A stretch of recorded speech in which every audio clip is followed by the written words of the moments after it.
From android boyfriends to ancient Daleks.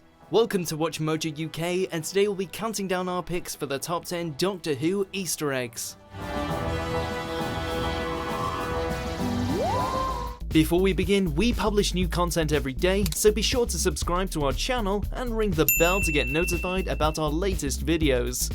For this list, we're celebrating the easily missed but entirely awesome trivia tidbits in the long-running sci-fi series. Wait, you're gonna go back in time. How do you do that? Extremely well. Number 10, A113, Flatline. Short-term rematerialization, not enough power. Teleport.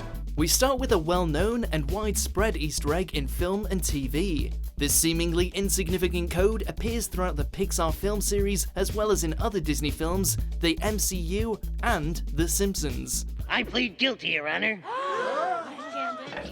And Doctor Who has its own A113 moment too. A 4-character reference to a particular classroom at the California Institute of the Arts, Who writers slipped it into the Series 8 script for Flatline as a head code on a train. Can't you move the TARDIS? Number 9, the London Underground, the Snowmen. I never know why. I only know who. It's not every day that the Doctor helps his enemies out, but he seems to here. It's the 2012 Christmas special, and Eleven's taking on an army of not-so-friendly snowmen led by the Great Intelligence. The battle ebbs and flows in typical Who fashion, but one passing reference to the London Underground appears to transcend the episode itself. Well, we can't be in much danger from a disembodied intelligence that thinks it can invade the world with snowmen. Or that the London Underground is a key strategic weakness. Some Whovians say this moment foreshadows the 1968 story, The Web of Fear, which sees the Great Intelligence stage an attack from the Tube. Oh, yes, of course. It's an underground station. We're standing on the platform. Number 8, The Sound of Christmas. Multiple episodes. This is insane. Merry Christmas, everybody. This is working.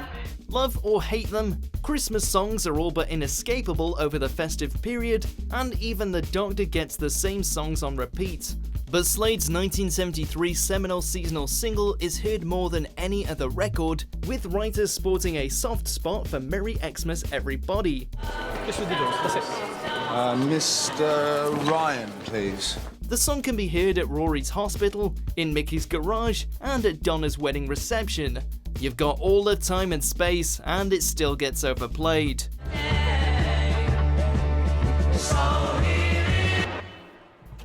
Number 7, Inventing a Boyfriend. The Time of the Doctor. Emergency.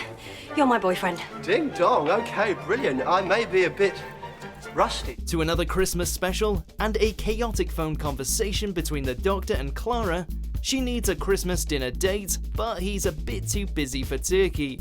Eleven then reveals this about his past romantic persuasions. Oh, I may have accidentally invented a boyfriend. Yeah, I did that once, and there's no easy way to get rid of an android. No, not an android. A pretend one. While some take what the Doctor says with a proverbial pinch of salt, other fans see this moment as a nod to Scream of the Shulker, a pre-reboot, non-canon animated web series starring Richard E. Grant and featuring an android master.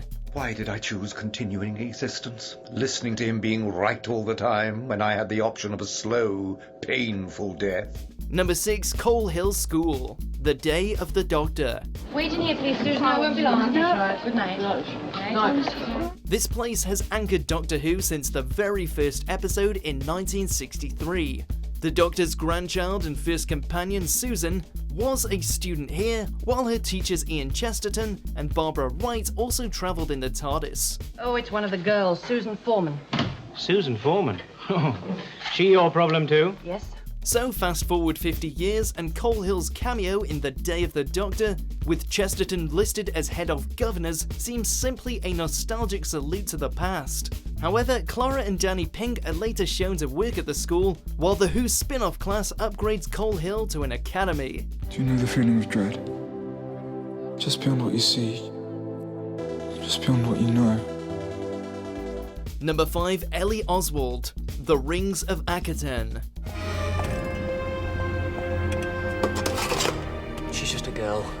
Who can she be? As the impossible girl, Clara Oswald is a character covered in mystery, but one of her story's biggest talking points centers on her mother's death.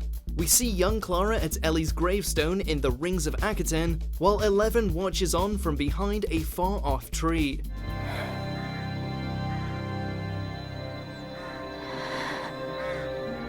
But if the dates seem familiar, it's because Ellie died a day after the events of Rose, the first New Who episode. So was Ellie an unfortunate victim of the Auton invasion, or does the timey-wimey coincidence run deeper than that? Number 4, Daleks of Old, Asylum of the Daleks.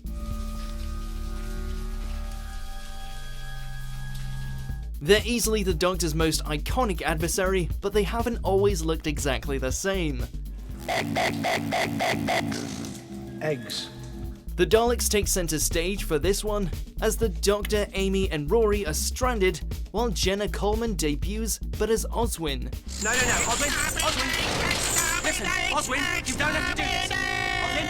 And while the episode received widespread praise, eagle-eyed fans were most excited to see a series of classic Dalek models from various points in the show's history.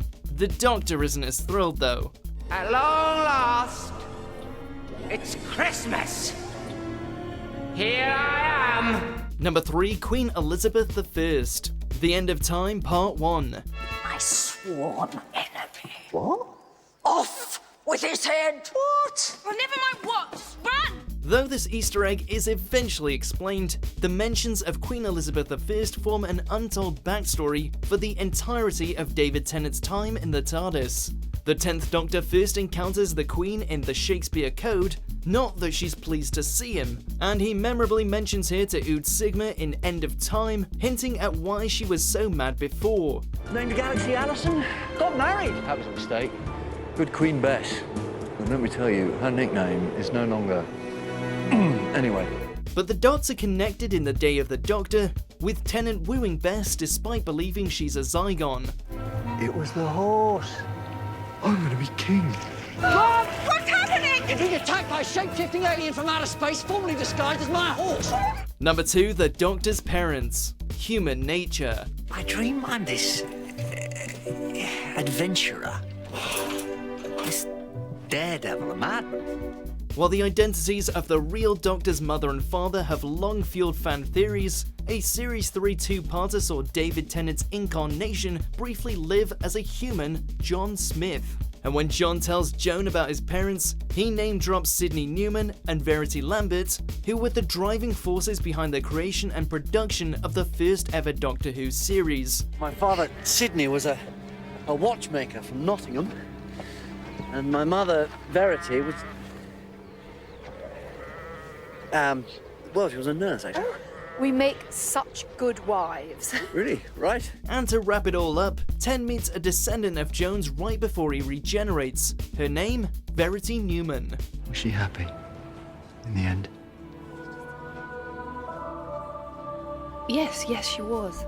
Number 1, sci-fi crossovers. Face the Raven. The horror movie Alien. There's a horror movie called Alien. That's really offensive. No wonder everyone keeps invading you. Of course, with the entire universe to operate in, the Doctor's bound to have seen our other sci-fi favourites, right? 12 wasn't too impressed with Alien, and Peter Capaldi's incarnation walks right past a Star Trek-inspired mural in Series 9. Doctor, look at this. But that's not the best bit. In Face the Raven, when Clara speaks to Rigsy, there's a glimpse of Aurebesh in the background, a text taken from Star Wars, which translates into a single, sensational word, DeLorean. Mind blown. You're serious? You actually expect me to give you my death sentence?